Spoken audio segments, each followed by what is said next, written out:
The war system in Ashes of Creation kind of sucks.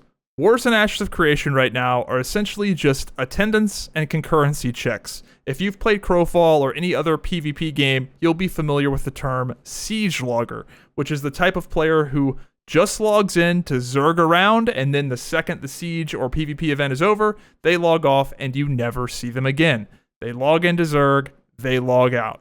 And unfortunately, that's all wars are, because wars last for a limited amount of time. So this inevitably means the gameplay is just everybody grouping up, zerging up, and deathballing each other.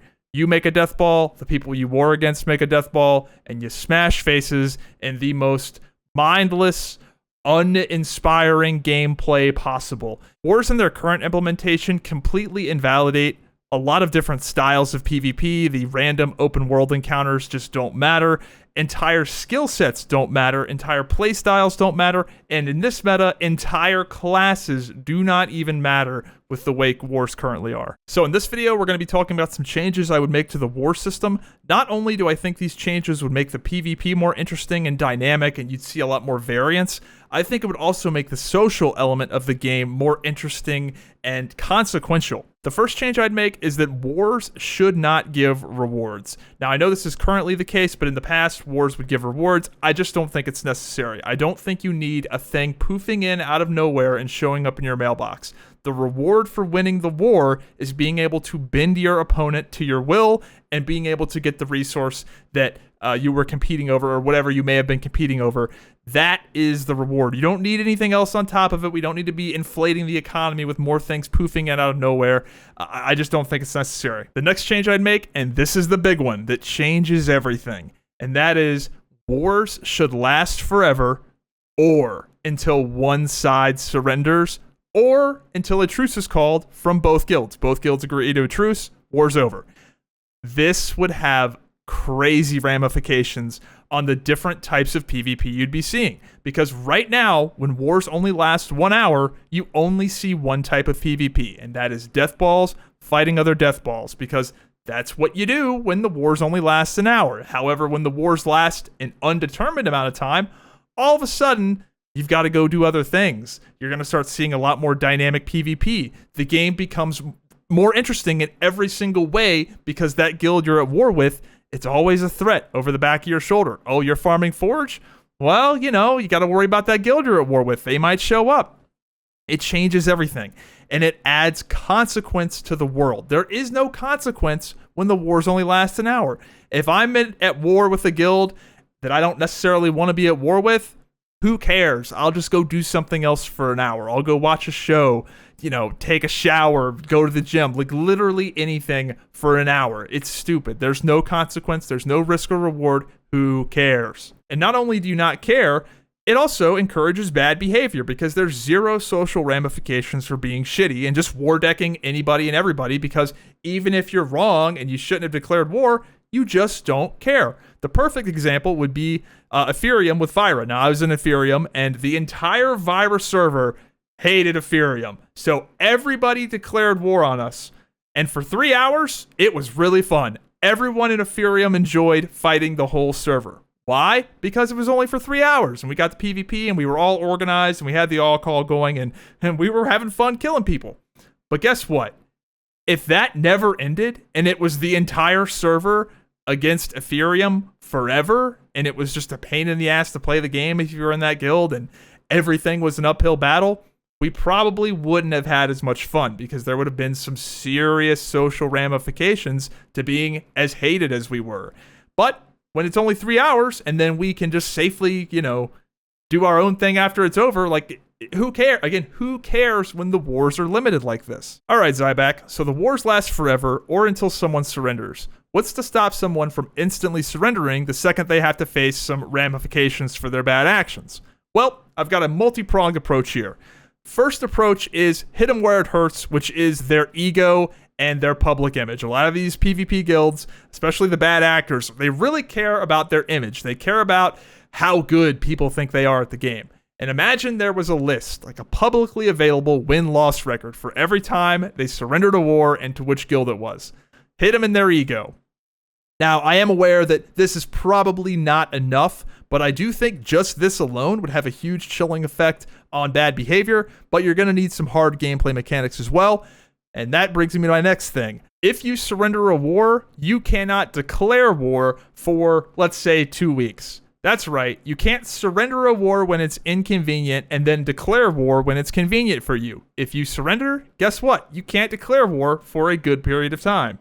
What about people just changing guilds to avoid the penalty? Well, right now, the penalty for leaving a guild and being able to join another guild is like 24 hours. Well, if you leave a guild that's actively at war, let's say that penalty is now a week or 10 days. I'm not sure what that amount of time would be, but I think if you leave a guild that's actively at war, you should have a much longer cooldown period before being able to join another guild. And finally, the big one is surrendering a war will incur a substantial guild experience penalty, including de-leveling. Now, we're going to talk more about guild experience because I think this is a great knob for them to turn to sort of change player behavior. However, before you get scared, I am very open to the idea of surrendering, having like a few free surrenders where you can surrender for free and not incur that experience debt, because I do understand that random dad guilds are going to get war decked and they shouldn't have to just get screwed over because of that. But it should have like a charge to where you can't just be constantly surrendering wars for free, and this would be something that would recharge over time. So those are some of my suggestions, and we haven't even factored in things like guild castles or other holdings that could also be potentially forfeited if you surrender to another guild. But Zyback, I'm scared. Aren't these forever wars just going to get abused by all the sweaty PvP guilds that are just going to bully us off the server?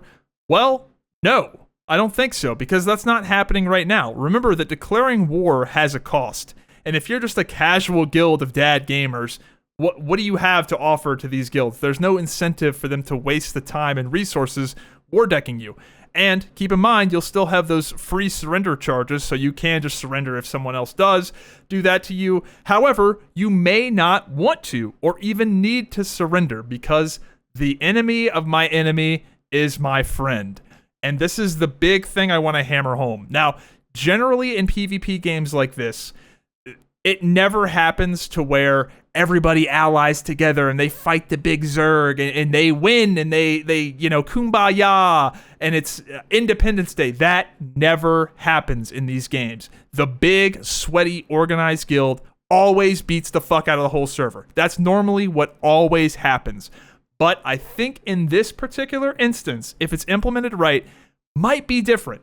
And that is because the game itself is doing the hard part, which is the organizational cliff.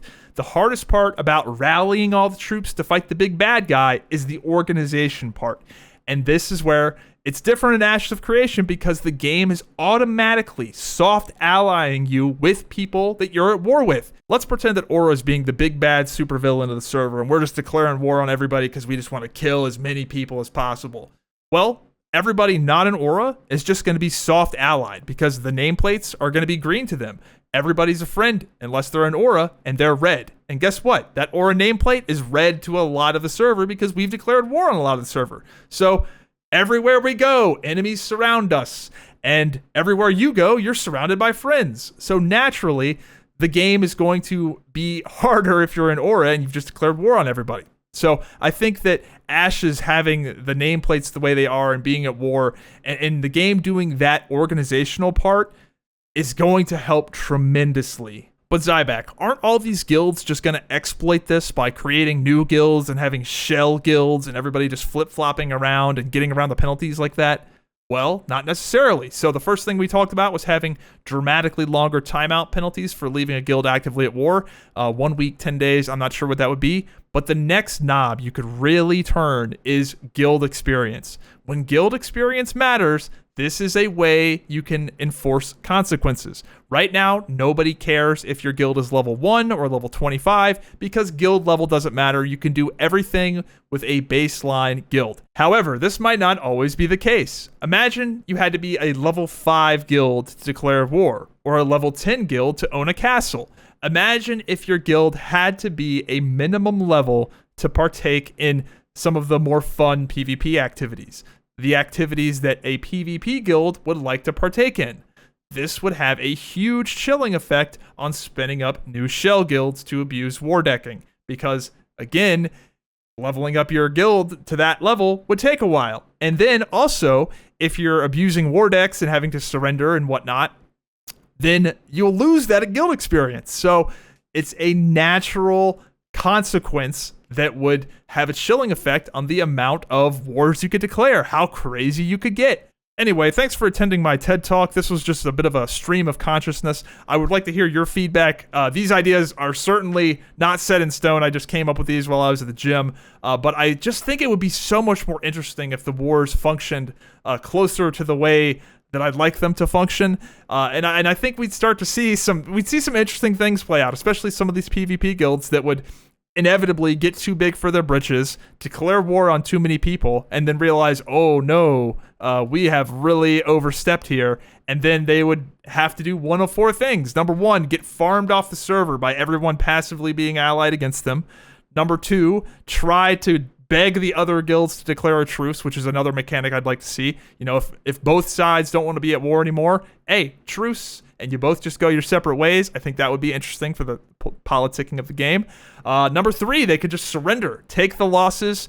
You know, they got a tail between their legs. They lose some guild experience. And then number four, potentially losing guild castle holdings and whatnot when that becomes a thing. I just think that this would be a much more interesting war mechanic than what we have now. So let me know what you guys think in the comments down below. Hope you enjoyed the video. Have a good one.